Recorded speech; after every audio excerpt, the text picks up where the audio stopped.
Ladies and gentlemen, what you're about to hear isn't just a court case. It's a betrayal unfolding in broad daylight. Lil Durk arrived in court today, calm, focused, and ready to face the storm. But as soon as he stepped through those courtroom doors, all eyes landed on one shocking detail. He walked in alone. The co-defendants? The same ones who once stood beside Durk, throwing up OTF in every video, swearing loyalty in every verse? Gone. Not one of them showed up. No support. No statements. Just Durk, front and center, holding it down while the rest of his circle went silent. The tension was instant. Even the judge paused, looking around, confused. And that's when the whispers turned into roars. People started asking, where are the others? Why is Durk the only one here? Did someone flip? Is there a snitch in the crew? Word in the hallway was that one of the co-defendants may have already sat down with the feds, quietly. Off record. No lawyers. Just paperwork. If that's true, then this isn't just a trial. It's a setup from the inside. And Durk? He didn't say much. Didn't need to. His silence said it all. When the courtroom goes quiet and the people around you disappear, there's only one thing left to face: the truth. Now the question is burning. Who stayed solid and who cracked under pressure? The moment Lil Durk stepped into that courtroom, the atmosphere changed. You could feel the weight in the air, every camera lens zooming in, every eye watching his every move. But it wasn't his presence that had people whispering. It was the absence of everyone else. Where were his co-defendants? The same men who were arrested with him? The ones who were supposed to ride the case out shoulder to shoulder? The courtroom had chairs lined up, ready. But they were empty. And for a man like Durk, who built his brand on loyalty, family, and standing 10 toes down, it was a slap in the face that needed no words. Outside the courthouse, the media swarmed. Bloggers, YouTubers, fan pages, they all had their headlines ready. Durk left hanging? Where's OTF now? Somebody flipped? Inside the courtroom, Durk sat expressionless. But anyone who's followed him long enough knows that when he's quiet, that's when he's the most dangerous. Because silence, in this game, is strategy. Whispers started flying around the gallery. One source said they overheard a federal agent mumbling something about a surprise witness. Another said one of Durk's co-defendants had already made a statement. Nothing confirmed, but enough to light the match. And once that rumor hit social media, it was wildfire. Within hours, Twitter was trending with hashtags like #SnitchSeason and #OnlyTheFaithful. Fans started pointing fingers, analyzing old OTF videos, lives, and interviews, looking for signs. Signs of disloyalty, signs of hesitation, anything that could hint at who might be cracking under the pressure. Then came the first twist. An anonymous account posted a screenshot of a text conversation allegedly between a known OTF affiliate and someone inside the legal process. In the screenshot, the text read, "He told, I swear to God." That's why they didn't show. They protected him. Who's he? Nobody said. But that was all the internet needed. Fans instantly started dissecting the inner circle. Theories flooded Reddit. Some blamed a lower-level OTF affiliate, someone who wasn't fully in but had access. Others went straight to the top, accusing one of Durk's closest longtime associates of flipping under pressure. A clubhouse room with over 8,000 people was held that same night. In it, voices from Chicago, Atlanta, even LA started chiming in. People who claimed to be in the know. One speaker said, "This ain't even about street stuff anymore.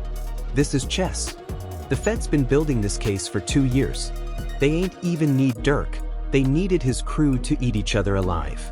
And just like that, the trial stopped being about charges. It became a test of loyalty, a question of who's real and who's ready to save themselves. Then the second twist came.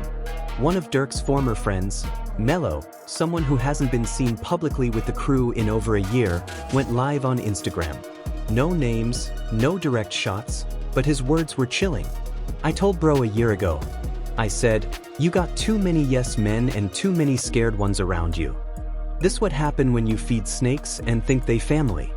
Fans connected the dots instantly. Was Mello talking about one of the missing co-defendants? Had he seen the betrayal coming from the start? His comments section exploded. Name drop. Who told? You saw this coming and said nothing? But Mello didn't respond. He ended the live by saying, "It ain't my business no more. I just pray Durk ready for the war that's coming." Meanwhile, back in court, the judge announced a temporary delay in proceedings.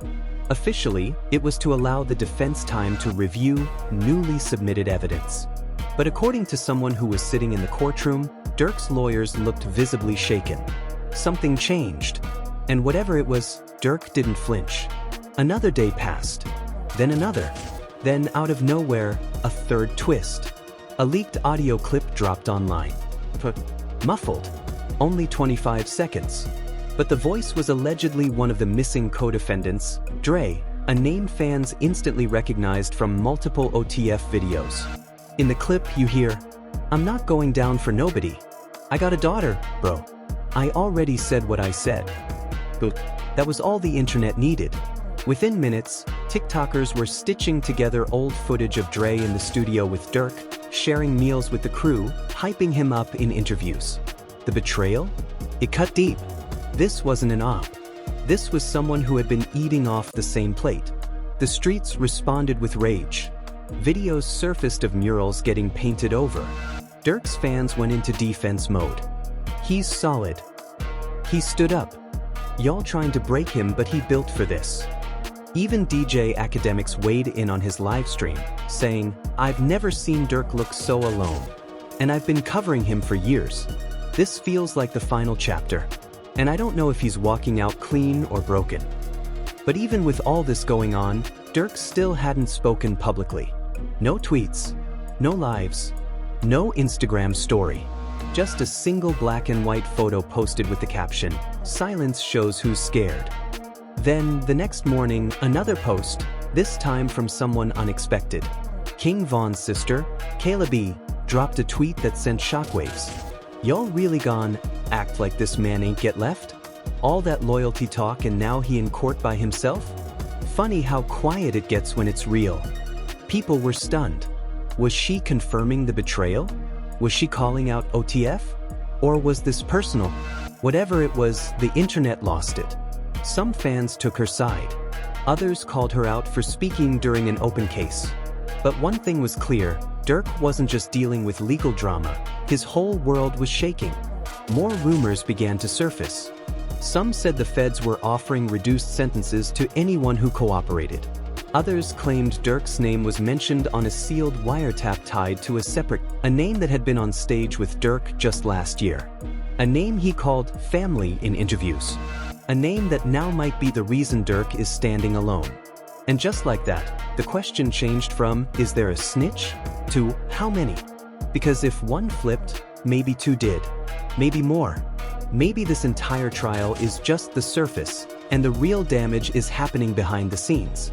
A sealed court filing, a leaked name, and a blurred outline that made everyone freeze. The moment that name hit the blogs, fans lost it. People were zooming in, enhancing, running voice comparisons from old interviews. It didn't take long before Reddit threads started pinning it down to one person, Tamo. Now, for those who don't know, Tamo wasn't just background. He was OTF affiliated, had been seen in multiple behind-the-scenes clips, and even shared meals with Durk and Von. Not famous, not flashy, but trusted. And that's what made it sting. Because the alleged statement? It didn't just talk about the charges. It talked about meetings, timing, alleged conversations in hotel rooms before the arrest. And suddenly, what looked like a loyalty-based crew started looking like a house of cards, falling one snitch at a time. Still, there was no official confirmation. No paperwork the public could verify. But in this era, screenshots, voice comparisons, and vibes are enough to set the culture on fire. Then something unexpected happened. One of Durk's oldest producers, Tone Beats, took to Twitter and posted, "Ain't no loyalty left. Just cowards signing papers to stay free while the real ones stand in fire."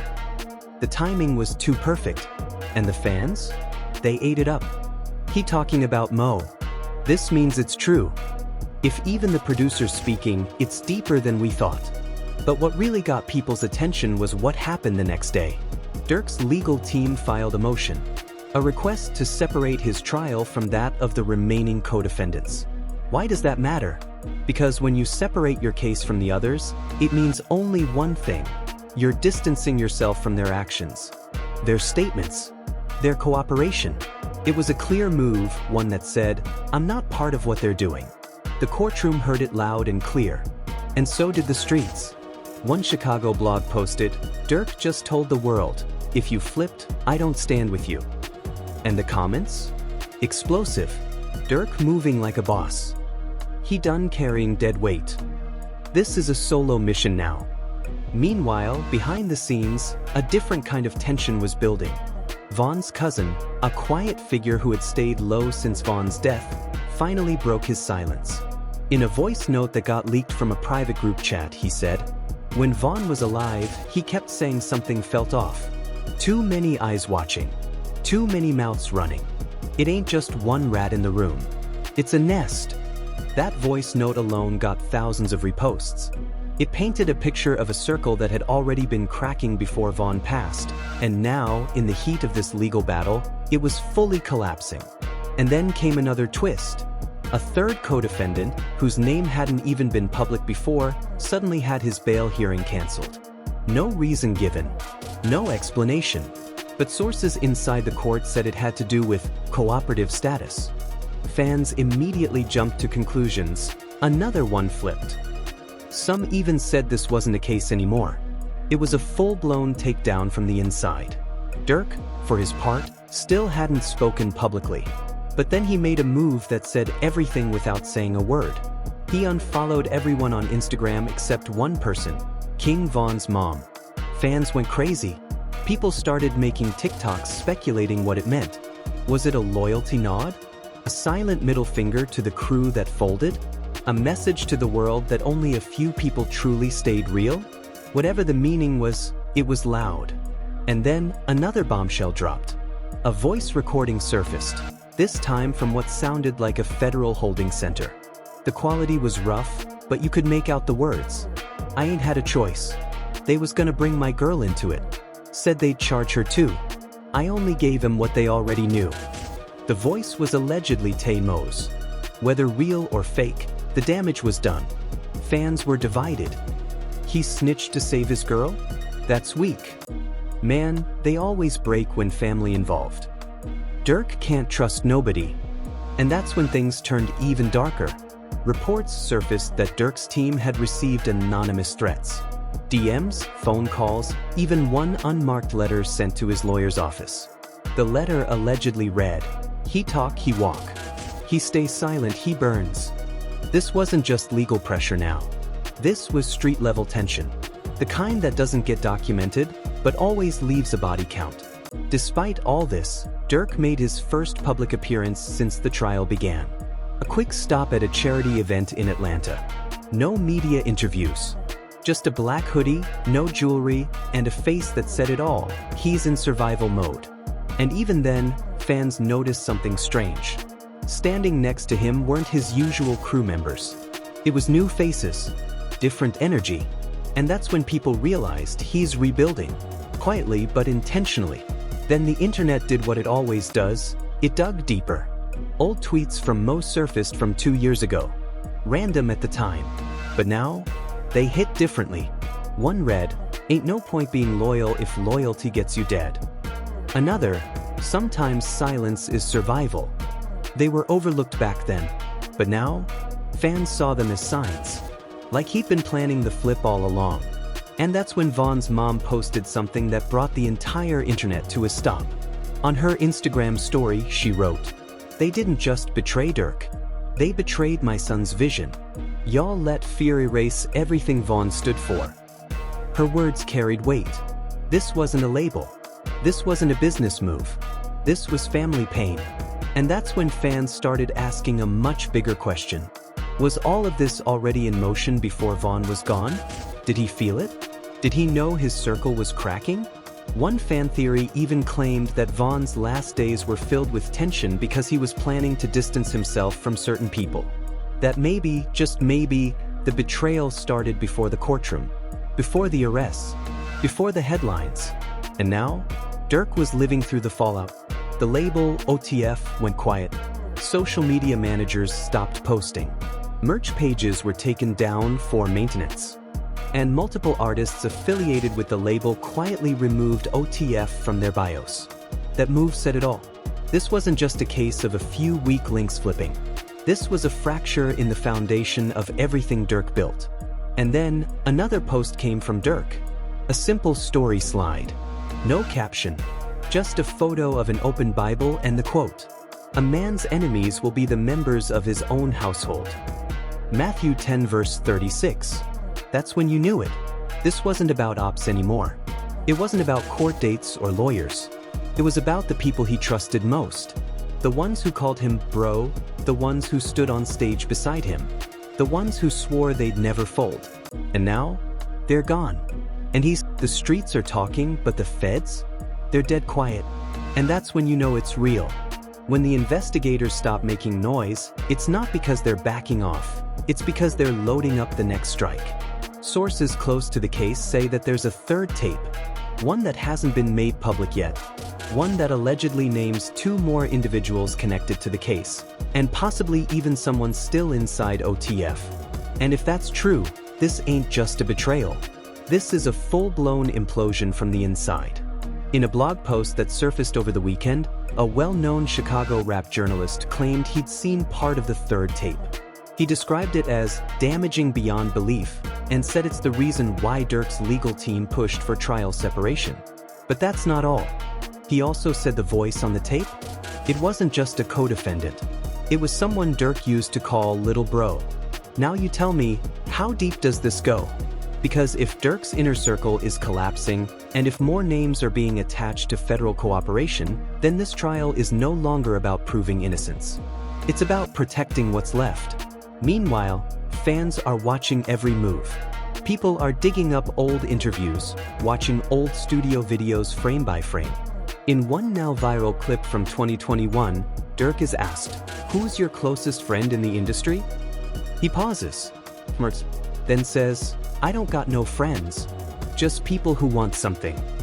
That clip? It's now being reposted everywhere, with captions like, "He been new. This why he moved solo." Durk saw it coming. But just as fans begin to rally behind Durk, another unexpected voice joins the conversation. DJ Bands, one of Durk's longtime DJs, jumps on IG Live and says, "I ain't gone say too much, but what y'all seeing right now? It's been brewing. That courtroom empty because them boys chose freedom over principle. Real ones know what that means." His tone is calm. His face is serious. And he ends the live with one final line. "Pray for Durk. This is bigger than rap now." That line echoes across social media. Blogs repost it. TikTokers dissect it. And the fans? They're angry. Some feel betrayed. Some feel sad. But most just want to know one thing. Who's still real and who's next to flip? Then, another twist.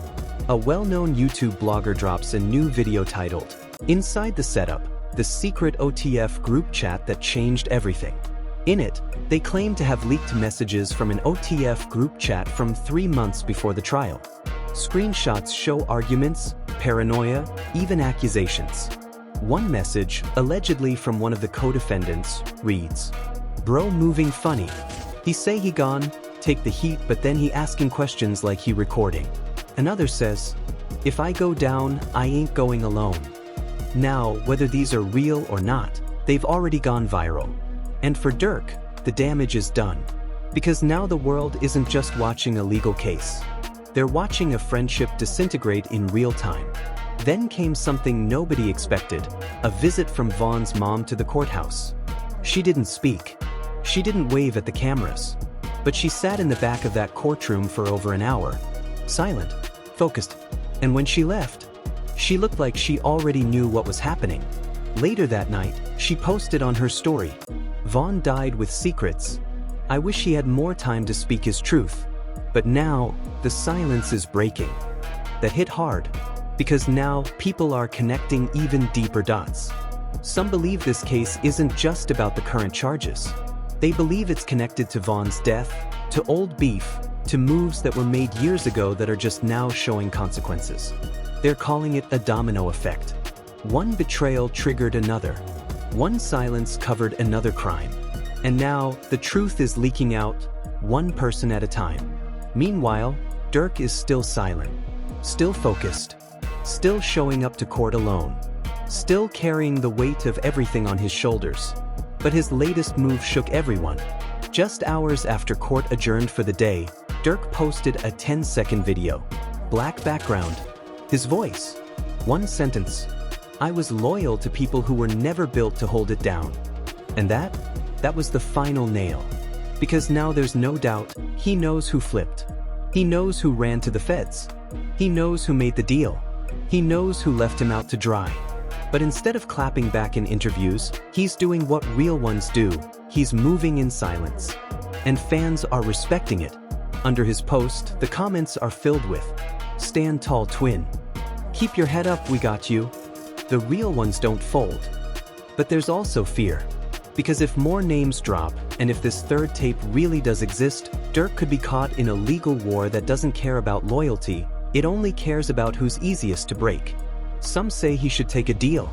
Some say he should distance himself from everything and disappear. But others believe this is just the beginning of his comeback arc. One fan posted, "Durk went from the streets to the charts. From pain to power. If he beats this, he'll be untouchable." And maybe they're right. Maybe this is just another test. Another fire he has to walk through. Another storm he has to survive. But whether he wins or loses in court, he's already lost something deeper. Trust, loyalty, brotherhood. And now the whole world's watching to see if he'll rise, or if this silence was the calm before his final fall. And just like that, the courtroom has gone quiet, but the internet is still screaming. Lil Durk showed up when it mattered most. Alone, focused, and still holding it down while the people who once stood beside him vanished into silence. One by one, they fell back. One by one, their names got whispered in courtrooms. One by one, they showed the world what loyalty really meant to them. Now the question isn't if someone snitched. It's how many. Was this always the plan? Were these betrayals planted years ago? And how long has Durk been carrying the weight of everyone else's lies? With a possible third tape still in the shadows and more names rumored to drop, this story isn't over. It's just getting darker. The label is quiet. The crew is shrinking. And the feds? They're playing chess while everyone else is still arguing over checkers. But the real ones? We see it all. Now it's your turn to weigh in. Do you believe someone close to Durk flipped? Was this betrayal built on fear, fame, or survival? And if Durk walks free, does he still win when the circle around him has collapsed? Drop your thoughts in the comments. We're reading everything. Hit that like button if you're tired of fake loyalty. Subscribe to Spillora if you want the truth the labels and blogs try to bury. And share this video with someone who still thinks blood makes you family. Here at Spillora, we don't just report rap news. We expose the drama frame by frame, bar by bar, betrayal by betrayal. Until next time, stay alert, stay sharp, and remember, in this